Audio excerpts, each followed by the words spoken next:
जय Hind students, class 10th exercise 1.1 question number 2। दर्शाइए कि कोई भी धनात्मक विषम पूर्णांक 6q + 1 या 6q + 3 या 6q + 5 के रूप का होता है जहां q कोई पूर्णांक है। Show that any positive odd integer is of the form 6q + 1 और 6q + 3 और 6q + 5 where q is an integer और सम इंटीजर। बच्चों देखो, आपने यूक्लिड डिवीजन लेमा या यूक्लिड डिवीजन एल्गोरिथम एक ही बात है ना, आपने पढ़ा। उसमें आपने क्या देखा? आपने देखा a = bq + r, ये होता है। a क्या होता है? डिविडेंड, यानी जिसको हम भाग देते हैं, हिंदी में कह देते हैं भाज्य। b क्या होता है बेटा? b होता है डिवाइजर, हिंदी में कह देते हैं भाजक। ओके। q होता है कोशेंट, हिंदी में कह देते हैं भागफल। और r होता है रिमाइंडर, r कैपिटल बना दिया, हिंदी में कहते हैं शेषफल। ये हम सभी जानते हैं, ठीक। अब यहाँ पर जो नंबर्स दिख रहे हैं आपको, वो है 6q + 1, 6q + 3, 6q + 5, यानी इसका डिवाइजर भाजक क्या है? सी देखो ना, a = bq + r, b क्या है? डिवाइजर, और यहाँ का डिवाइजर क्या है? 6। क्लियर है ना? तो यहाँ पर a कोई भी एक नंबर है और b जो है वो डिवाइजर है, और b कितना दे रखा है? 6। Q तो Q के ही फॉर्म में लिखा हुआ है, क्वेश्चन इसको तो कुछ किया ही नहीं है। अब आप मुझे एक बात बताइए, अभी आगे बहुत सारे क्वेश्चन हम इस जैसे पढ़ने वाले हैं। मान लीजिए आप किसी नंबर को 3 से डिवाइड करते हो, 3 से, है ना? तो 3 8 = 24, कितना बचा बेटा? 2 बचा, है ना? ये रिमाइंडर कितना है? 3 से छोटा। ऐसे भी हो सकता था कि आप 25 को डिवाइड करते 3 से, 3 8 = 24, कितना बचा? 1। 1 कैसा है? 3 से छोटा। ऐसा भी हो सकता था कि आप 24 को करते तो 3 8 = 24, कितना बचा? 0। तो रिमाइंडर बचा 0, 1, 2। अब 26 की जगह आप 27 ले लो, तो ये तो 3 का डिवाइजर, 3 का मल्टीपल है, गुणांक है, तो ये तो 0 बचेगा।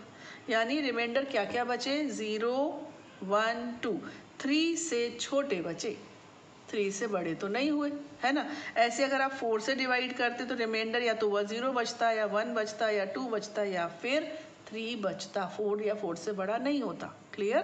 तो जब हम डिवाइजर जो होता है ना, हमारा रिमाइंडर उससे एक कम होता है। अगर डिवाइजर 6 है तो हमारा रिमाइंडर यानी शेषफल 0 हो सकता है, 1 हो सकता है, 2 हो सकता है, 3 भी हो सकता है, 4 भी हो सकता है, 5 भी हो सकता है, बस। अब 6 नहीं हो सकता।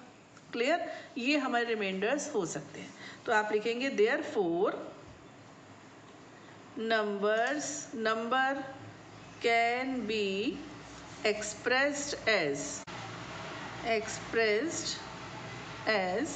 कैसे लिखा जा सकता है? देखो, a को डिवाइजर तो 6 हो गया, q कोशेंट हो गया, रिमाइंडर हो सकता है 0 हो, है ना? ये भी हो सकता है कि 1 हो, ये भी हो सकता है कि 2 हो, ये भी हो सकता है कि ये 6q + 3 बन जाए, ये भी हो सकता है कि ये 6q + 4 हो, ये भी हो सकता है कि ये 6q + 5 हो। तो a can be expressed like this. a को हम इतने प्रकार से लिखा हुआ देख पाएंगे। इनमें से बता दीजिए इवन कौन से हैं और ऑड कौन से हैं? आप सब जानते हैं इवन यानी कि सम संख्या है। ये सम है, ये सम है, 2 दिख रहा है ना आपको, 6q + 2, यहाँ पर ये 4 दिख रहा है, तो ये 3 तो हो गए इवन यानी सम। ऑड कौन कौन से रह गए? एक ये और एक ये। क्लियर? जब हम q को 6 से मल्टीप्लाई करेंगे तो वो इवन नंबर बन जाएगा, सम संख्या बन जाएगी। अब उसमें हम जोड़ रहे हैं 1, तो ये हो गया, ये हो गया और ये हो गया। क्लियर? तो इस तरीके से हम लिख देंगे कि ऑड मल्टीपल्स, या इन्होंने किस तरीके से लिखा है? Odd integer is of the form. तो odd integers can be, Hindi में लिखेंगे विषम पूर्णांक, धनात्मक भी लिख लेना, पॉजिटिव, ठीक है? विषम पूर्णांक होंगे। क्या क्या होंगे? एक तो होगा 6q+1, फिर हो सकता है 6q+3 और हो सकता है 6q+5। एंड की जगह और भी लिख सकते हो OR अथवा, ठीक है। अब अगर ये आपका डिवाइज़र 3 हो तब क्या होगा, अगर आपका डिवाइज़र 4 हो तब क्या होगा, आगे ये क्वेश्चंस आपका वेट कर रहे हैं। क्लियर? तो इसमें मैंने आपको बता दिया, आपको समझ में तो आ गया होगा। बहुत सिंपल और क्यूट और एग्जामिनर्स की पसंद का क्वेश्चन है, ठीक है। गॉड ब्लेस यू बच्चों, पढ़ते रहिए और बढ़ते रहिए। जय हिंद।